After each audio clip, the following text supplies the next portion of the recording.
The moment I knew something was fundamentally wrong wasn't with a fight or a cold shoulder, but with a smile. Her smile. But it wasn't for me or anything in our shared life. It was for her phone. That smile used to be mine, reserved for our inside jokes, our quiet moments, or when I came home after a long day.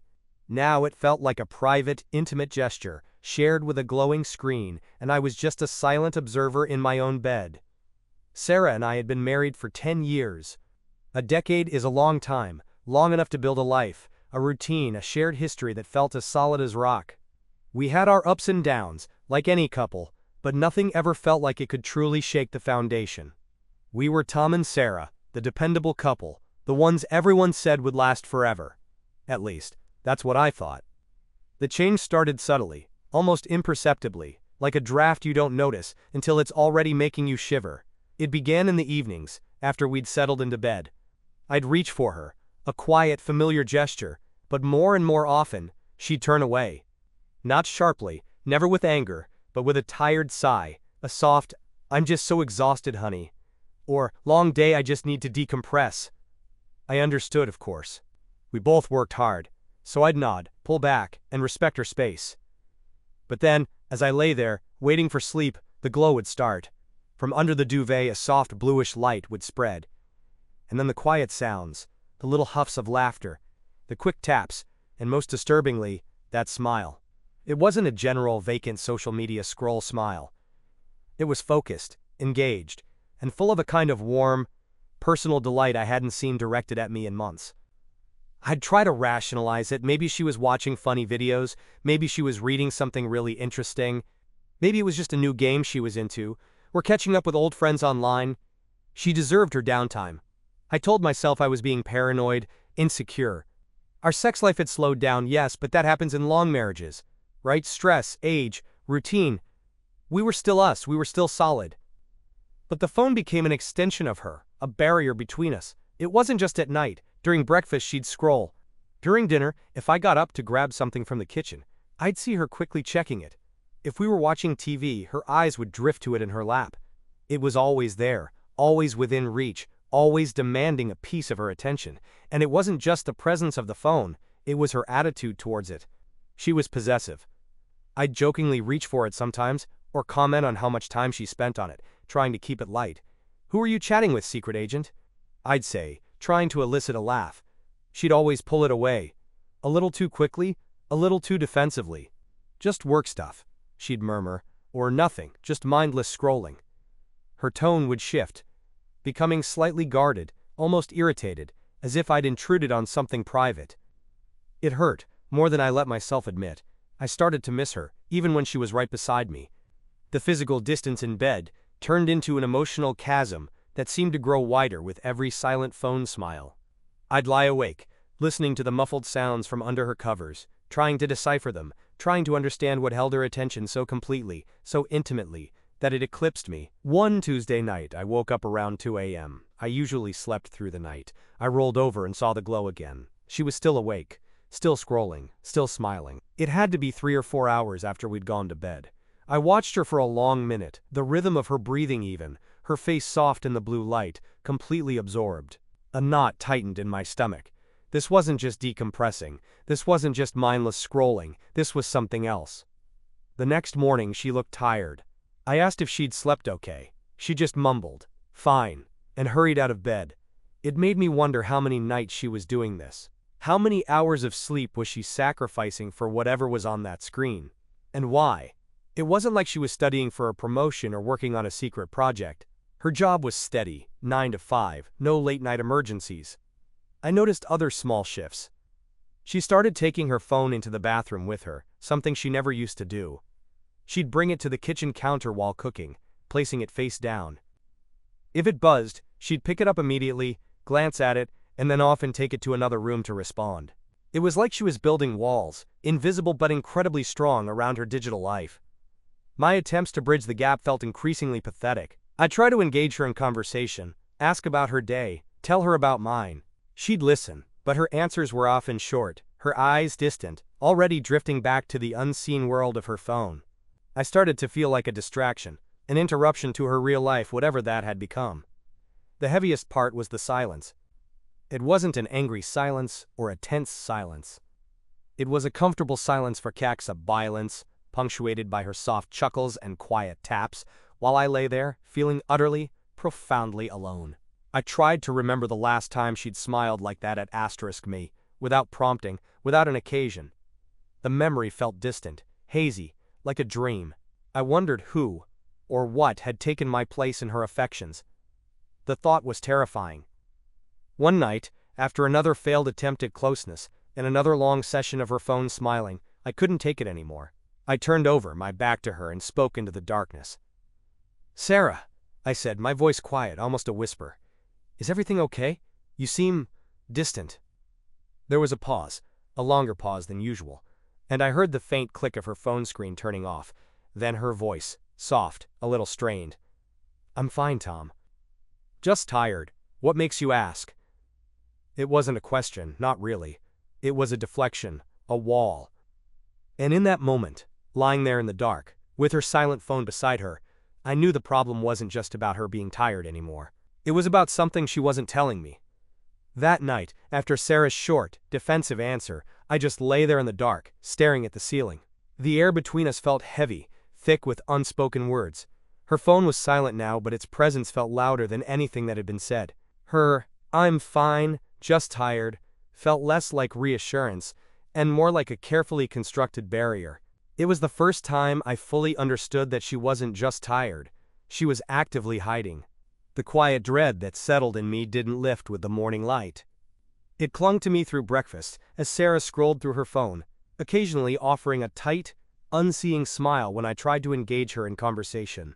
It wasn't the intimate smile she reserved for her screen, but a distant, polite gesture. The phone had become a third party at our table, demanding more of her attention than I did. It was a pattern that grew more pronounced each day. Her phone use started bleeding into other times. It wasn't just in bed anymore. I'd walk into the living room and find her engrossed, her thumb flying across the screen.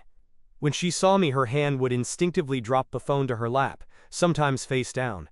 She'd look up, a little startled, a little too quick to ask, "Everything okay?" It felt less like a question, and more like a probe, checking if I'd seen anything. One evening, I walked past the kitchen and heard her on a call. Her voice was low, hushed, almost conspiratorial. She was in the pantry, the door slightly ajar. I heard a soft laugh, not her usual laugh, but one that sounded lighter, younger. As I rounded the corner, she quickly ended the call. Her eyes, when they met mine, held a flicker of something I couldn't quite place, surprise, maybe, or something closer to guilt. She said it was just her sister, catching up.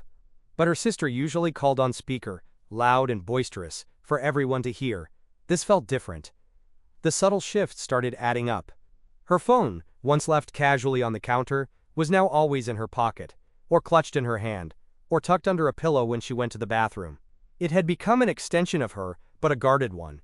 If I ever reached for it, even to move it off the couch, she'd snatch it back almost reflexively, her movements quick and sharp. "Privacy, Tom," she'd say, her voice tight, as if I'd committed a cardinal sin. I tried to talk to her again, choosing a quiet moment over dinner, hoping to bridge the growing chasm. "Sarah," I started gently, "it feels like we haven't really connected lately. You've been spending so much time on your phone. Is everything all right? Is there something you want to talk about?" She put her fork down, her gaze fixed somewhere past my shoulder. "Honestly, Tom, I'm just busy. Work is demanding, and sometimes I just need to decompress. It's not a big deal." "Why are you making it a big deal?" Her voice was calm, too calm, with an undercurrent of irritation. She wasn't hearing me, she was deflecting me. Her answers were always vague, always a little too simple. When I asked what she was looking at, it was just articles, or social media, or a new game. But the intense focus, the intimate smiles, the hurried hiding, none of it matched, just articles. It felt like she was reading from a script, giving me answers she thought I'd accept. The problem was, I wasn't accepting them anymore. I started noticing other small things. Her phone would sometimes buzz with notifications late at night, long after she'd claimed to be just winding down. A few times, I heard the distinctive sound of a message coming through, followed by a quick, almost imperceptible intake of breath from her, and then the familiar glow under the covers. She'd turn away even more, creating a physical barrier with her back, reinforcing the emotional one. One morning as she got ready for work, she left her phone on the kitchen counter for a moment, charging. I was making coffee. A notification popped up on the lock screen. It was a snippet of a message, just a few words, not even a full sentence. It said something like, "Can't wait to see you again." My heart seized in my chest. Before I could process the sender or the rest of the message, Sarah walked back into the kitchen, saw me looking, and snatched the phone off the charger. Her face was flushed. "Don't you ever touch my phone, Tom?" she snapped, her voice cold and sharp, unlike anything I'd heard from her before. She quickly unlocked it, cleared the notification, and tucked it into her purse. The air in the kitchen grew instantly frigid. I stared at her, my coffee machine dripping into an empty mug. The snippet of text, so quick, so incomplete, felt like a punch to the gut. It wasn't definitive proof, not really. It could have been anything, from anyone. But combined with everything else, the secrecy, the smiles, the defensiveness, the emotional distance, it formed a chilling picture. She didn't apologize for her outburst. She just grabbed her keys, gave me a tight-lipped, "Have a good day," and walked out the door. That was the moment the scale tipped. My doubts weren't just doubts anymore. They were solid, heavy suspicions. Her reaction to that notification, the absolute fury in her eyes, spoke volumes. It wasn't about privacy, it was about protecting a secret, and that secret, I was now convinced, had a name. I stood in the quiet kitchen, the faint smell of fresh coffee doing nothing to cut through the bitter taste in my mouth, and knew I couldn't just ignore it any longer. I had to know what, or who, was on the other side of her screen. The quiet determination that settled over me after seeing Sarah's furious reaction to that lock screen notification felt cold, stark. The ache in my chest was constant now, a dull throb that made it hard to breathe sometimes. I wasn't just sad or confused anymore. I was a man on a mission, though it was a mission I dreaded. I had to know. The uncertainty, the gnawing suspicion, was worse than any truth could be. I just couldn't live with the question mark hanging over every interaction, every late night, every guarded smile. I began to watch her, not overtly, but with a new, heightened awareness. My eyes traced her movements, my ears strained for sounds. Our home, once a sanctuary, had become a surveillance zone, and I was the reluctant detective. It felt dehumanizing, but I saw no other path. Sarah, seemingly oblivious to my internal shift, continued her routine. The phone remained her constant companion, always within reach, always face down, always muted, unless she was talking. The patterns I had noticed before intensified. She still retreated to the living room or spare bedroom to take calls, her voice hushed, her back to the door. When I asked who it was, she'd offer a vague, "Just Carol from work," or "My sister," but her tone lacked the usual warmth, and the calls always ended abruptly when I entered the room. I tried to catch glimpses of her screen, tried to hear snippets of her conversations, but she was a master of evasion. It was like she had developed a sixth sense for my presence, always turning, always covering, always closing whatever she was looking at the moment I appeared. Then I started noticing smaller things, things that chipped away at my denial, little details that slowly painted a picture I didn't want to see. Her appearance, for one. Sarah had always been elegant, but in recent weeks, there was a new intentionality to it. She started wearing new clothes, not flashy but stylish pieces I hadn't seen before. Her hair, which she usually tied back, was often down, carefully styled. And there was a new scent, a delicate floral perfume I didn't recognize, different from her usual, which lingered faintly in the bedroom. It wasn't a radical change, just enough to catch my attention, to make me wonder who she was dressing for. One evening while she was showering, I noticed a small, beautifully wrapped package sitting on her dresser, not hidden but not obviously displayed either. It was a delicate silver bracelet. My heart leaped for a moment, a foolish flicker of hope that it might be for me, a forgotten anniversary gift or a surprise. But then I remembered. Our anniversary had passed months ago, without much fanfare from her, and she hadn't given me a gift in ages. A cold knot formed in my stomach. She wasn't one for random self-gifting, and this wasn't her style. It was too delicate, too feminine. It felt like something someone else would choose for her. I didn't touch it, just observed, and it remained there for a few days before disappearing. I never saw her wear it. The late-night phone sessions continued, often stretching well past 2 a.m. I'd pretend to be asleep, listening to the faint clicks and swipes, feeling the bed subtly shift as she rolled over, always away from me. I'd watch the soft glow from under her arm as she smiled, a secret smile meant for the screen, not for the man lying next to her. The loneliness in those moments was suffocating. I felt like a ghost in my own bed, my own life. Her phone guardedness reached a new level. If she left the room for even a second, the phone went with her. Bathroom, kitchen, out to the garage, it was an extension of her hand. One afternoon, I was walking past the kitchen when she was making coffee. Her phone was on the counter, face up for once, charging. I paused, pretending to look for something in the pantry, and glanced over. For a fleeting second, I saw a chat application open. It wasn't our default messaging app, nor was it anything familiar like WhatsApp or Facebook Messenger. It had a distinct, dark green interface and a stylized white speech bubble icon. And just as quickly as I saw it, her hand shot out, covering the screen. She looked up, her eyes wide, a flicker of panic before she composed herself. "What are you looking for?" she asked, a little too sharply. "Just a snack," I mumbled, my heart pounding. I hadn't seen any content, just the app, but the speed of her reaction, the panic, confirmed my suspicion that this was not innocent. It was a secret communication channel. A few days later, the errands started. Sarah would announce she was going out for groceries, or to the dry cleaner, or for a walk, and would be gone for 2, sometimes 3 hours. She always returned with a vague explanation, often empty-handed regarding groceries, or with just 1 or 2 items. "They didn't have what I needed," she'd say, or "the line was too long." But her eyes would be brighter, her step a little lighter, as if she had just returned from some private, invigorating experience. Her phone would be tucked away in her purse, but I knew it had been active. One particularly restless night, around 1 a.m., I heard the faint chime of a notification from her phone, followed by a quick, almost imperceptible shift beside me. I lay still, feigning sleep, my breathing even. I waited. A minute later, another chime, slightly louder this time, then a soft, almost soundless murmur from Sarah. It wasn't words, just a gentle, contented sigh.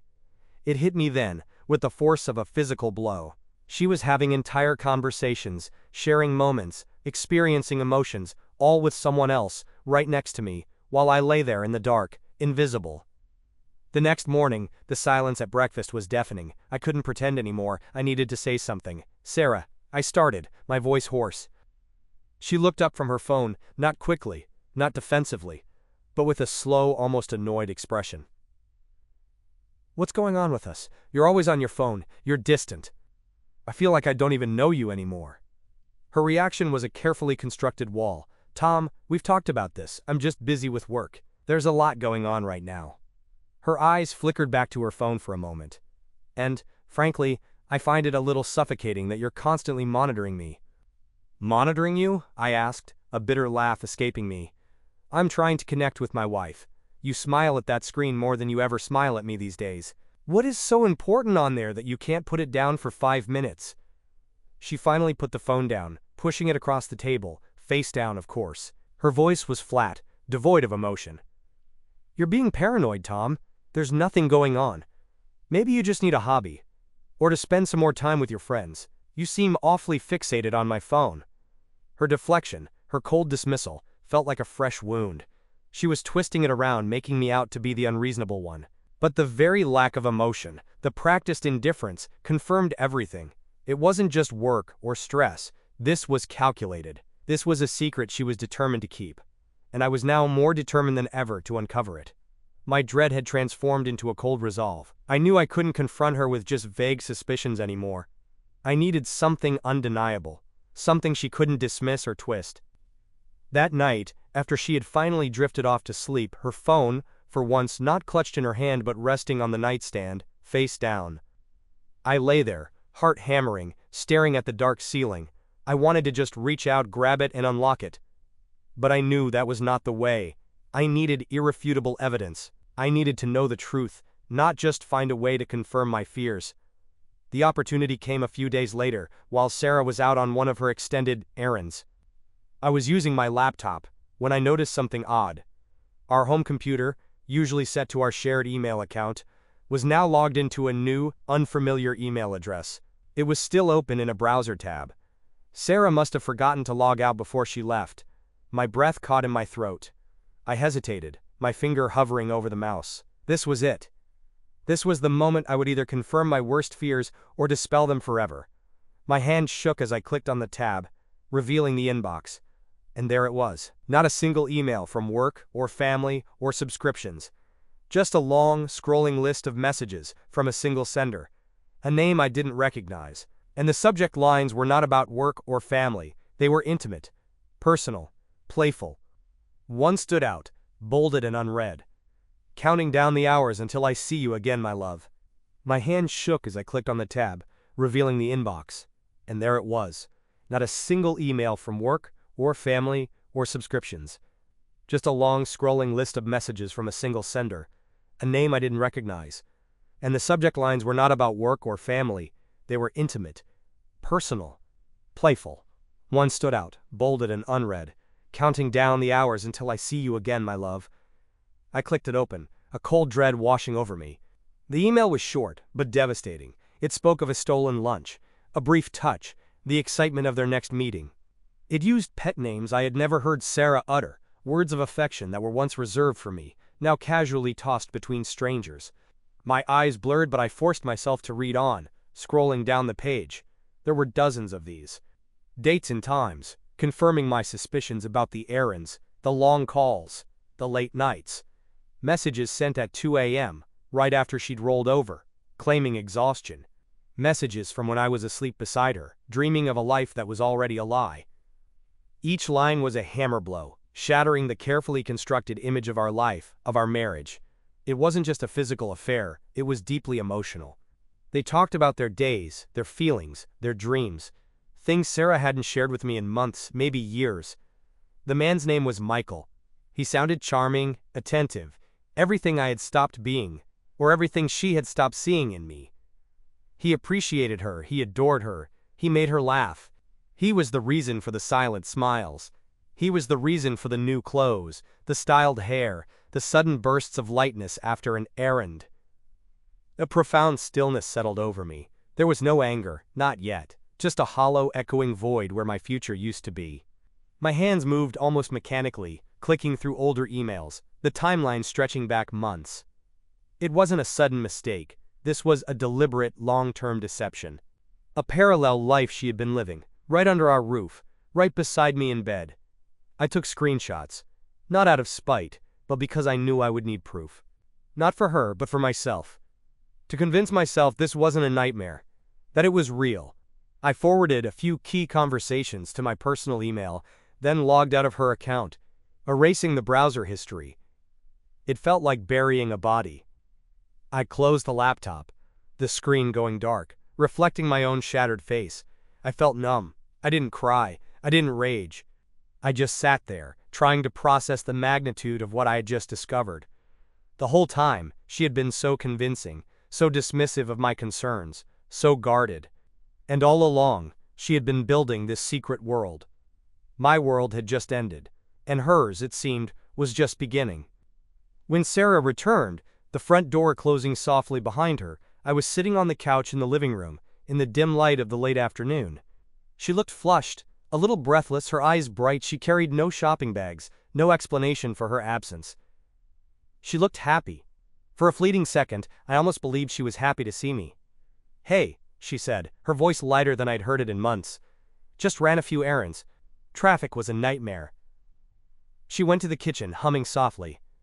I stood up and walked into the kitchen, the laptop heavy in my hands. She turned from the fridge, holding a bottle of water. Her smile faltered when she saw my face, then she saw the laptop. "What's wrong?" she asked, her voice losing its lightness, a hint of defensiveness already creeping in. I didn't yell, I didn't accuse. I just placed the laptop gently on the counter between us, open to a blank desktop. "I saw your email, Sarah." Her eyes widened, then narrowed. The color drained from her face. She dropped the water bottle. It clattered to the tiled floor, rolling across the kitchen. Neither of us moved to pick it up. "What emails?" she said, her voice barely a whisper, a last pathetic attempt at denial. "The ones with Michael. The ones where you're counting down the hours to see him. The ones where you talk about your stolen lunches, your plans. All of them." My voice was flat, devoid of emotion, a stark contrast to the earthquake shaking inside me. She looked away, down at her feet, her shoulders slumped. The light had gone out of her eyes, the mask had finally fallen. The silence stretched, thick and suffocating. It was louder than any argument. It was the sound of a decade dying. Finally, she took a shaky breath. "Tom, I can explain." "Can you?" I asked, looking directly at her. "Because I don't think you can explain away months of deception. The secret phone calls, the late nights, the turning away, the lies about errands, the bracelet, the sudden interest in your appearance. The silence you created between us, filled only by the glow of your phone and the smiles you saved for someone else. What part of that can be explained away?" She started to cry, silent tears tracking paths down her cheeks. "It just happened. I wasn't looking for it." "But you found it," I finished for her. "And you embraced it, you chose it, every single day, over us."